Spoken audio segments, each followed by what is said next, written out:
hablando del puerto de aguas profundas, que estará localizado en Rocha, que según el economista Pedro Bonomo podría en el 2013, coincidiendo con aquel pensamiento e intención de Artigas en las instituciones del año 13, empezar a ver su forma, a concretarse, o solamente los interesados en participar. No, nosotros tenemos un cronograma exigente, pero somos optimistas que lo podemos cumplir, que pasa por diferentes etapas. Nosotros vamos a realizar un poco también, es importante aclarar, vamos a llevar adelante el proceso del puerto en el marco de la Ley de Asociaciones Público-Privadas, porque entendemos que hay una oportunidad interesante para que un privado se acerque, se financie, construya y opere el puerto. El puerto es un bien público, un bien del país, pero la modalidad de financiamiento puede ser privado. El privado están dadas las condiciones económicas para que un privado asuma los riesgos e invierta en el proyecto. ¿Estamos hablando de una inversión de cuánto? Aproximadamente 1.000 millones de dólares en la etapa inicial. Es una inversión que la estamos pensando modular y que su cronograma de inversión va a estar vinculado al flujo de demanda. Pero en una primera etapa pensamos que va a haber demanda suficiente para invertir aproximadamente en infraestructura 1.000 millones de dólares. Y decía que en el marco de esa ley de asociaciones público-privadas, que nosotros entendemos es el adecuado para llevar adelante el proceso, tenemos que cumplir determinadas etapas que pasan por este data room, que ahora quizás Pablo, podrías contar un poco en qué etapa estamos, por un proceso de diálogo competitivo que empieza en aproximadamente 3 meses, y a partir de allí poder hacer el llamado a privados a licitación, ofertas, adjudicación y comienzo de las obras. Nosotros pensamos que a mediados del 2013 podemos hacer ese llamado y quizás a fines del 2013, principio del 2014, que comience la construcción del puerto. ¿Brasil tiene interés en construirlo, en invertir? El apoyo brasileño, que como decía hoy es fundamentalmente político y eso es muy importante, es también apoyo a sus empresas. Varias empresas brasileñas de primer nivel han venido al data room que hacía referencia, interesadas en el puerto. Porque ahora Kramerman, hace unos días, estaba el ministro Kramerman en Bélgica, sí. Rumania y no sé... Italia. Tomando contacto con empresarios navieros, con empresarios... Sí, sería interesante, no sé, ¿cómo Pablo, se dice de los puertos, construcción de puertos? Sí, exactamente. Sí, empresarios constructores, empresas constructoras en el tema. Constructoras. No, decía que las empresas brasileñas en la región son muy importantes por su dimensión y por su especialización en nuestras infraestructuras. Y empresas brasileñas están interesadas.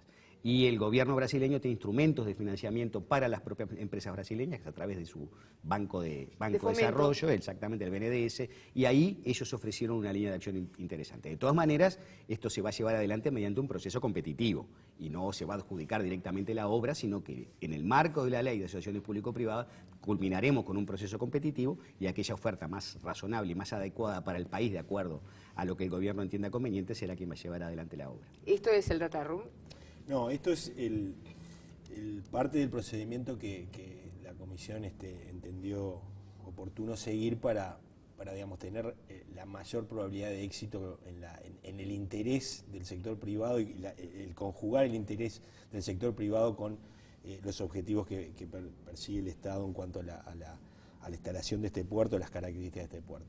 O sea, el Estado ahí da el dinero, a veces yo no soy muy lista, da el dinero, las PPP, ¿no? Da el dinero el Estado. No, en este caso no. El que financia es el sector privado. El sector privado financia, construye y opera.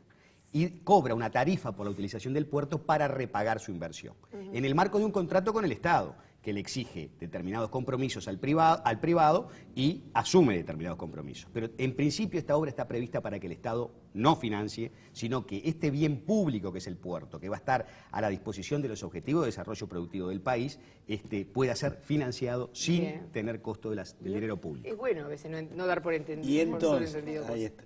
Y entonces, entendimos que por las características del proyecto, un proyecto que no tiene antecedentes, no tiene antecedentes ni siquiera en la región, digamos, no hay en la región un puerto de aguas profundas, no tiene antecedentes desde muchas de los aspectos que generan incertidumbre respecto del proyecto, la demanda que este proyecto puede tener, es decir, cuánta de esa carga se va a mover, cuántos barcos van a venir y va a mover el puerto y por lo tanto el privado cómo va a recuperar su inversión, qué aspectos físicos nos falta relevar del océano, de la topografía, a los efectos de que la construcción del puerto no tenga o tenga la menor cantidad de incertidumbres posible. Entendimos que por estas características, como paso previo a este proceso de diálogo competitivo que se enmarca dentro de la Ley de Participación Público-Privada, era importante tener una instancia de intercambio de información con el sector de interesados que puede participar de la construcción del puerto. No solamente la construcción, sino que quienes están participando del data room y tienen interés son vinculados a empresas constructoras, las más grandes de la región, operadores portuarios, traders vinculados al transporte o al comercio exterior de las cargas que este puerto podría naviera, mover, ¿no? de la industria naviera. Para naves de menor porte. Hay empresas, digamos, de dragado. De dragado. En Santa Lucía se está dragando, ¿no? Sí, sí. Y en esta instancia esto nos permite ver desde cómo se ve el proyecto que el Estado pone a consideración del sector privado, cómo se ve desde el sector privado, a los efectos de supuestamente con la experiencia que estas empresas tienen en el desarrollo, el manejo, sí, la operación, experticia, ¿no? exactamente, realmente... nos ayude a diseñar el mejor o a darnos elementos para obtener el mejor diseño portuario. Y ahí voy al diseño. Yo decía, entonces es un lugar mágico. Sí. No lo es tanto. No, yo digo que en realidad hay una parte que ya es, o sea, es el lugar que tiene las mejores potencialidades para hacerlo, y para terminar de ser mágico es que tenemos que trabajar en todo este periodo hasta que se concrete un proyecto efectivamente de puerto, pero además un proyecto, como está trabajando la Intendencia en ese caso, para toda la zona, donde justamente ahora se está trabajando en toda el área que va desde el Cabo Polonio hasta La Paloma, y donde entonces se están teniendo en cuenta todas las cosas que allí suceden a nivel turístico, qué balnearios potenciar, qué características tienen, y bueno, y cómo en esa ruta, digamos, también se plantea el puerto, ¿no? El plan como una respuesta entonces, y para seguir haciendo de ese lugar un espacio mágico, pero sí me gustaría comentarte cuáles son aquellas características que, sin ser totalmente mágicas, llegamos a que fueran el mejor lugar, ¿verdad? Y tú hablabas de las profundidades, y evidentemente ese es un factor clave.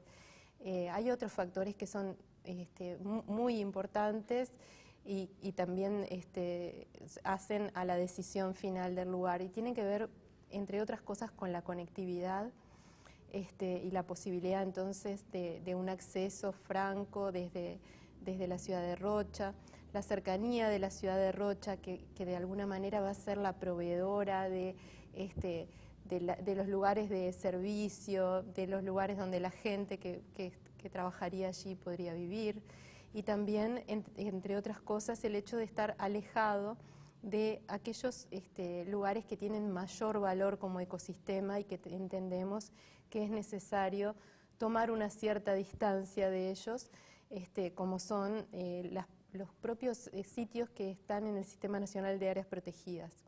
Y aquellos otros que también, los humedales, lagunas, palmares. Exactamente, hay una cantidad muy grande de que sitios. De alguna manera están conviviendo con la producción Por eso, de arroz, con toda y esa eso, transformación del ecosistema. Claro, y eso muestra de alguna manera esa convivencia de actividades, ¿no? Que puede ser más inteligente aún. Claro. Ahora, bien, $1.000 millones de dólares en inversión, pero eso es el puerto.